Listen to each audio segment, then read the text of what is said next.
It's a new dawn for humanity, but not on Earth.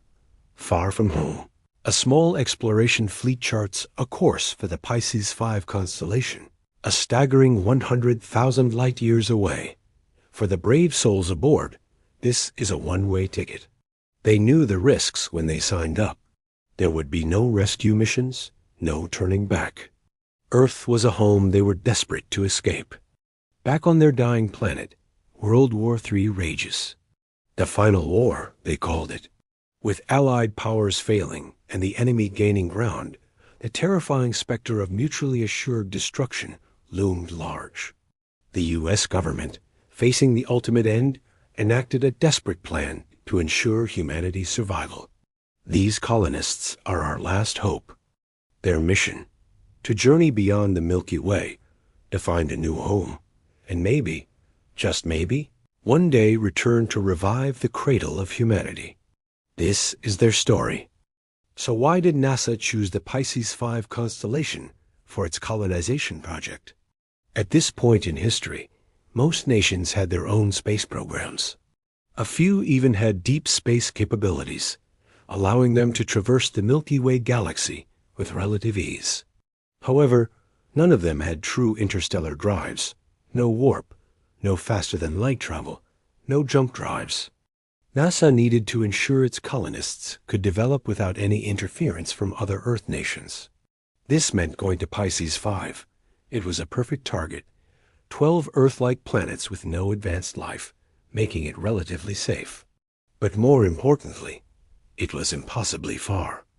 Other nations relied on sleeper ships, where crews were put in suspended animation for decades or even centuries. Some of these crews are still out there, completely unaware of the war that broke out. When they eventually awaken and discover Earth may have been destroyed, they'll be looking for retribution. And that's the genius of picking Pisces 5. It would take thousands of years for even a sleeper ship to reach it. By then, the crews would have long since perished in their pods. Did you know NASA and several private space companies have started a wild new plan? They're heading to a place called Pisces 5 to finish building a fleet of deep space exploration ships that were abandoned when a war broke out. But here's where it gets really crazy. The U.S. government secretly reverse-engineered a jump drive from the Roswell crash.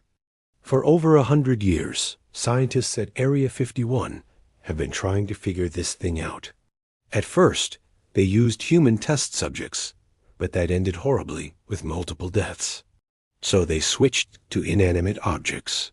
For decades, they'd build probes, activate the jump drive, and send them through. Strangely, these probes always came out of a mesa in Utah's Uinta Basin. People living there saw UFOs, but had no idea they were just government probes collecting data. The biggest challenge for scientists was finding a power source for this incredible alien tech. While the engineers were busy trying to crack the secrets of the alien jump drive, another team was deep inside the ship's computer core. Linguists and data scientists worked around the clock, trying to decipher the alien language and make sense of their vast digital library. After what felt like an eternity, they hit the jackpot. They found the holy grail of power, vacuum energy, an unlimited source drawn directly from dark matter. This discovery was monumental, a secret so big it could change everything. Not only did they manage to recreate this vacuum energy to power up their own jump drive, but they also unlocked the alien star map. This wasn't just a static chart. It was a real-time, living map of the universe, streaming data from countless other galaxies. They could now pinpoint solar systems light years away and navigate through them with incredible precision. The cosmos was finally open. Jumping through space is incredibly risky. You could end up inside a star, a black hole, or even slam into a rogue planet. For centuries, these blind jumps meant certain death. But then, we found an alien spacecraft, hundreds of years more advanced than anything we could imagine. It held the secret to safe interstellar travel. It took us 200 years to reverse engineer their jump drive system. After thousands of tests with near-perfect results, NASA was finally confident. And just in time, too. As war broke out on Earth, it was time to leave. NASA began selecting teams. Each massive ship could carry 2,000 crew members and their families, about 7,000 people in total. They were packed to the brim with supplies, tools, and enough food to last the entire journey and for 4 years after arrival. This wasn't just a mission. It was humanity's last hope for survival. Even with our state-of-the-art jump drive, reaching the edge of the constellation will take 6 long years. Right now, social media and the press are in an absolute frenzy. Leaks have surfaced about a secret mission, and the government, NASA, and private space companies are all in denial. They denied the mission's true purpose: 1, to save humanity, and 2, to explore a system beyond our own Milky Way. In response, the government initiated a full lockdown, sequestering everyone involved and launching a manhunt for the leakers. The president addressed the team remotely, his message crystal clear. The FBI would find the culprits, and they wouldn't see a courtroom. They'd be locked away in the darkest hole imaginable. The leaks stopped overnight. Now, the president is in full damage control mode.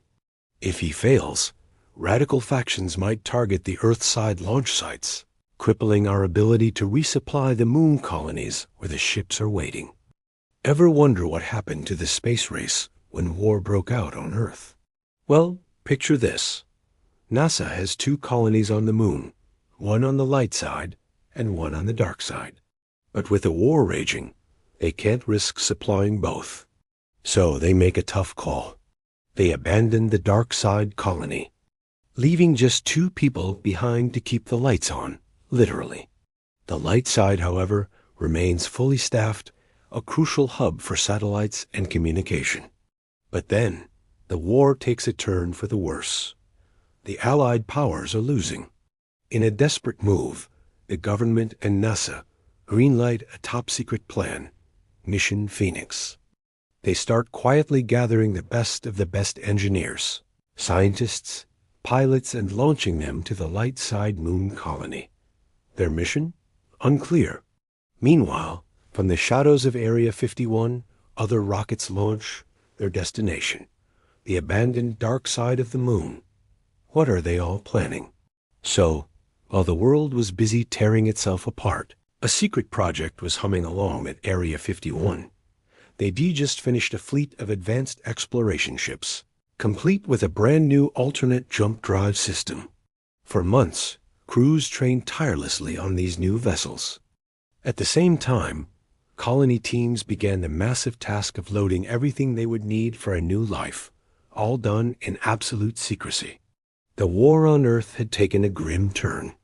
With the United States as the last nation standing, the president made a desperate call. He ordered Mission Phoenix to launch 2 months ahead of schedule. The goal? Get those ships out of the solar system before he unleashed mad, mutually assured destruction. Panic spread through the colony personnel, but they understood.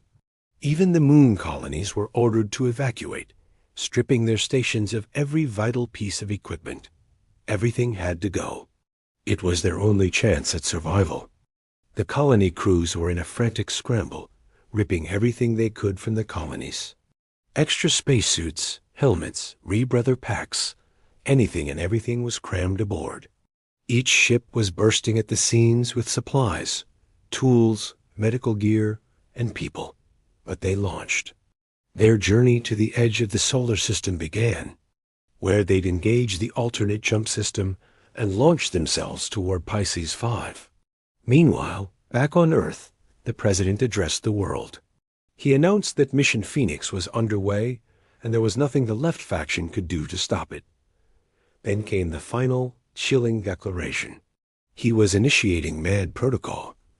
May God have mercy on our souls. He pushed the button.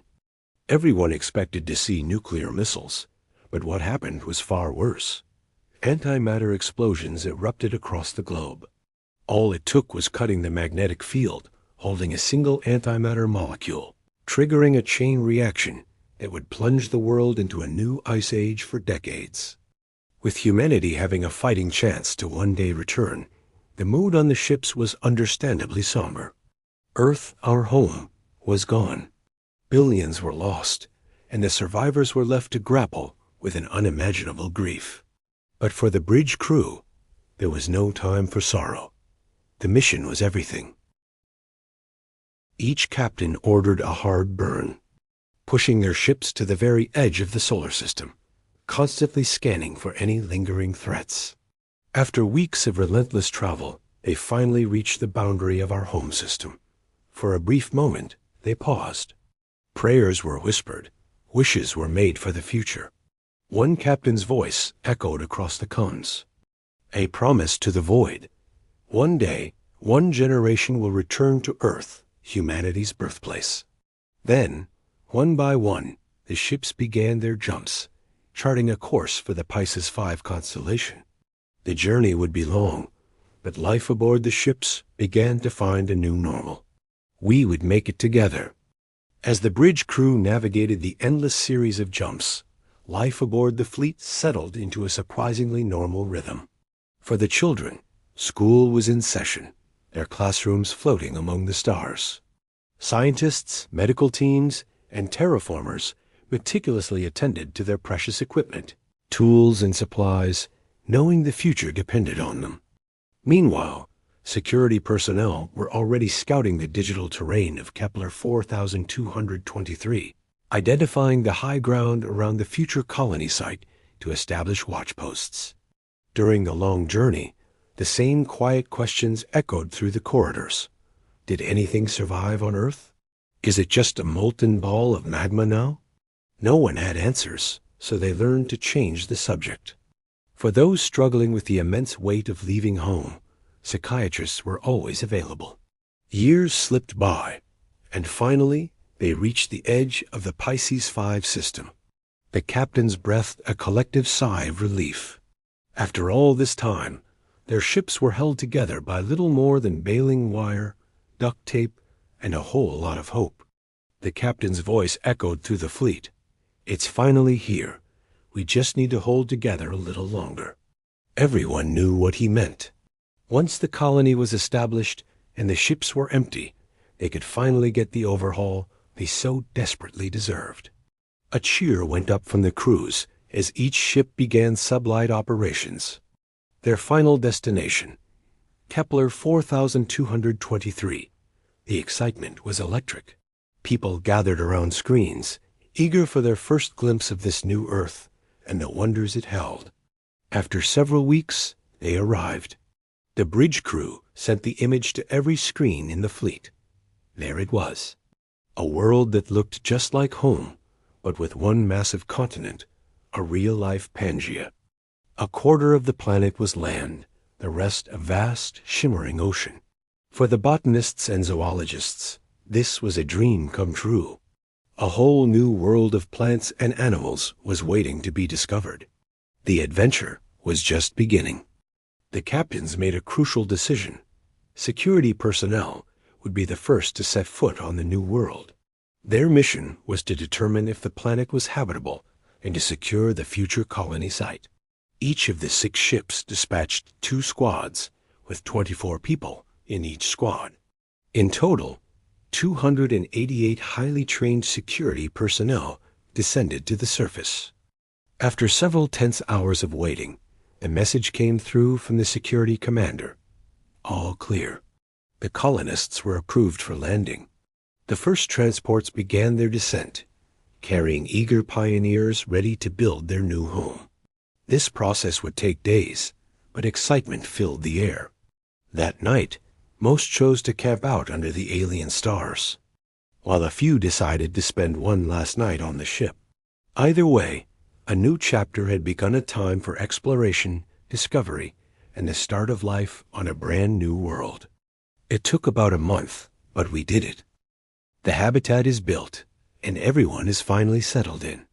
We've designed it around an apartment-style living concept, but with communal areas for eating, entertainment, work, and exercise. It really is the best of both worlds. This setup helps us keep an eye on morale. If anyone feels a little down about leaving Earth, we can catch it early and offer support. Overall, the colony is thriving and spirits are high.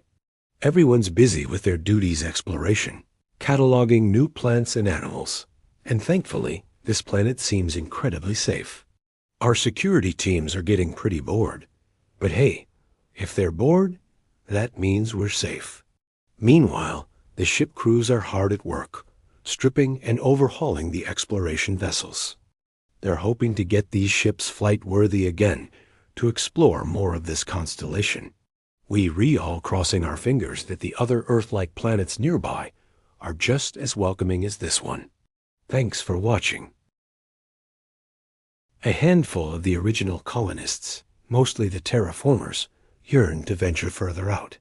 They dreamed of exploring the rest of the constellation, hoping to find other worlds just like Kepler 4223. But for most, life was busy. Still, in the quiet moments, their thoughts drifted back to Earth. What had become of it during the war? Was it even still there? A haunting question echoed in their minds. Were they the last humans in the universe? Days bled into weeks, months into years, and the colony flourished, becoming incredibly advanced. Decades passed, and the sharp memories of Earth began to fade, replaced by the vibrant life on their new home. But they never truly forgot. They faithfully celebrated old Earth holidays, teaching their children born on Kepler the meaning behind each tradition, ensuring that a piece of their ancestral home would live on forever. They came in the night, silent killers. Ships, black as the void between stars, descended without a sound. Humanoid figures dropped to the ground, clad in suits as dark as their vessels. Systematically, they opened fire, beams of energy tearing through the colony's central plaza. Panic erupted. They stormed our habitats, firing indiscriminately. Our small security team fought back bravely, but they were peacekeepers, not soldiers. They stood no chance against a true military force. We ran. We scrambled through the chaos, reaching the old listening post on the ridge. There was a deep space radio, our last desperate hope. A long shot, but what else did we have? We aimed it at the coordinates of a planet we barely remembered. Earth. We sent the message, our voices trembling. Earth, this is Kepler 4223. We are under attack. Hostiles unknown. Heavy casualties. Please, if you're still there, help us. The signal went out. Then we scattered into the forest, hoping to survive the long wait. The hope was to just wait them out. Hide in the forest, let the attackers get bored, and then sneak back in to find supplies, and maybe, just maybe, other survivors. But days turned into an eternity, and the attackers weren't leaving. Instead, they posted sentries around the habitat's perimeter. A deadly welcome mat for anyone foolish enough to return. Panic began to set in. The wounded were getting worse, and without medical supplies from the habitat, they wouldn't last much longer. That's when Jackson spoke up. His plan was simple and terrifying. He would give himself up. A distraction. He argued that a new prize might satisfy the attackers long enough for the rest to slip in, grab what they needed, and disappear back into the trees. The idea was met with a storm of rejection. They couldn't sacrifice him. But Jackson wasn't asking for permission. Before anyone could truly stop him, he was on his feet, heading down the hill, walking straight back into the lion's den. Phantom static, where the phantoms speak through the static.